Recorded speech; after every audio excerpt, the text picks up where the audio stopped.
Good morning, everyone. What are you all about? What are you all about? What am I all about? What are we all about? Imagine you have seen somebody that, from your childhood. You haven't seen him in a long time, and you sit down, and you just start having a conversation. Wow, I haven't seen you in 20 years. And they ask you that question. What are you all about now?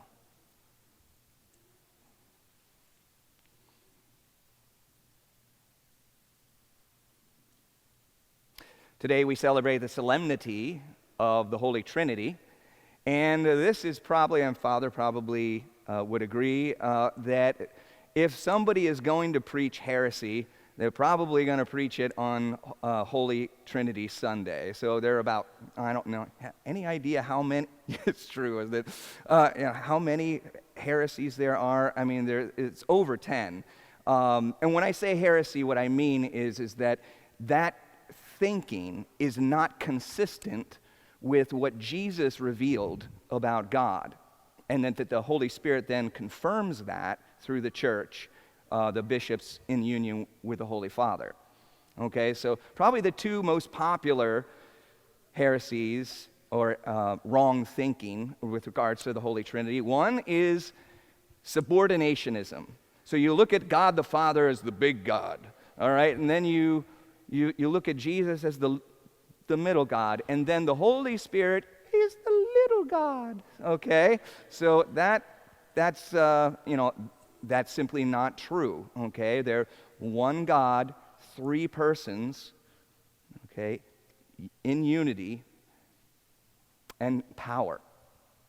So then the second one that's probably most popular is modalism. Modalism is, you're basically one God, and it's looking at it as one person, but with just different faces, like different masks.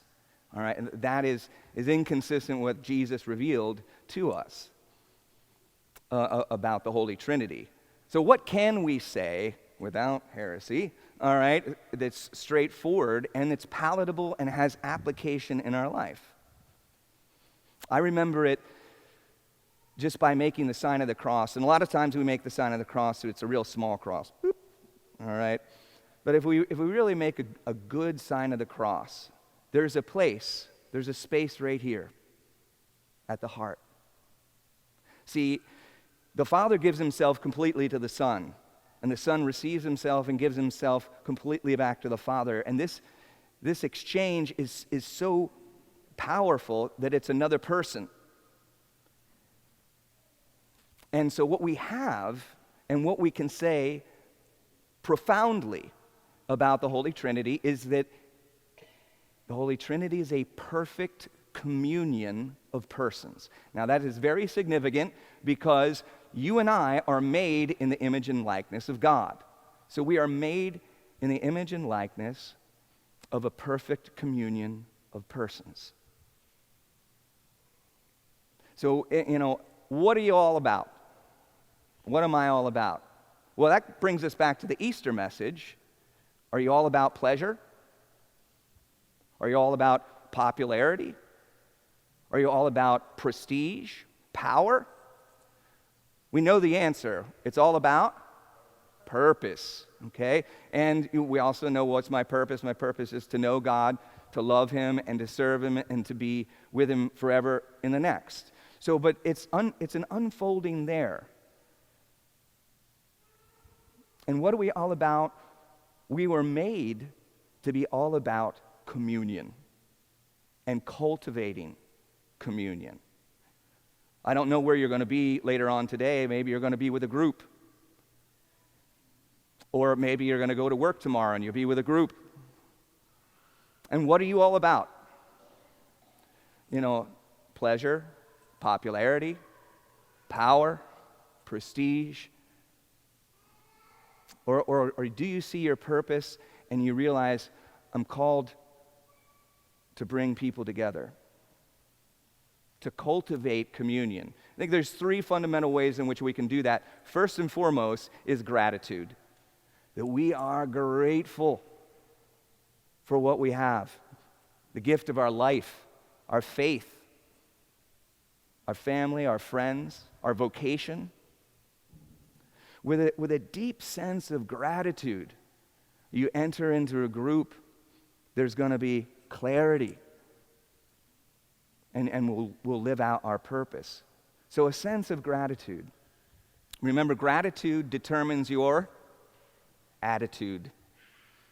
Gratitude will determine your attitude. The second thing is sacrifice. If we enter into a group and it's not all, we're not focused on power, pleasure, prestige, popularity, but we're focused on a self-sacrifice. What can I do to bring people together? Then it's going to transform the way in which we approach that experience. And it's quite simple. So, and remember, and this is what Jesus showed us in taking possession of himself and laying himself down, making the ultimate good sacrifice. And that good sacrifice brings forth life in others.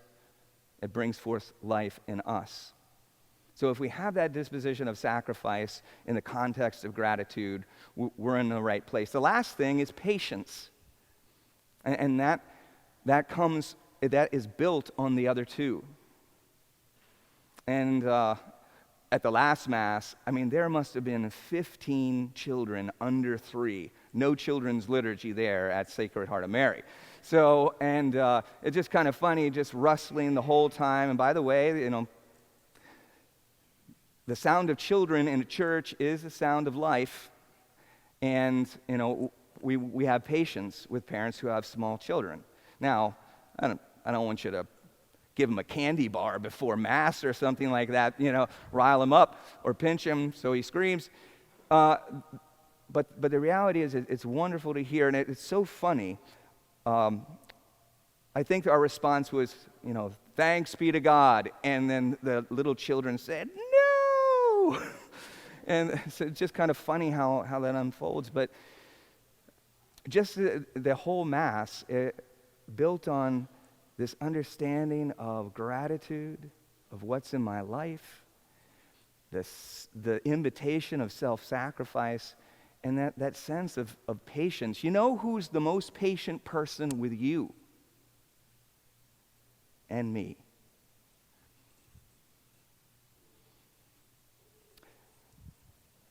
He accepts you where you are and not where you should be. He loves you right where you are and not where you should be. He accepts me and he loves me where I am and not where I should be. Now, the patience is there, but that's not a sense of complacency. He wants us to move forward. But he does have patience, and he models that. If you ever have difficulty having patience with somebody, just think of that. Whoa, turn to the cross. You've had patience with me. Lord, stir within me a sense of gratitude, a sense of sacrifice. And on that platform, give me patience so that I could cultivate a sense of true communion among people. Yes, the Holy Trinity has created a space for you and me. And our purpose, what we're all about, is cultivating communion.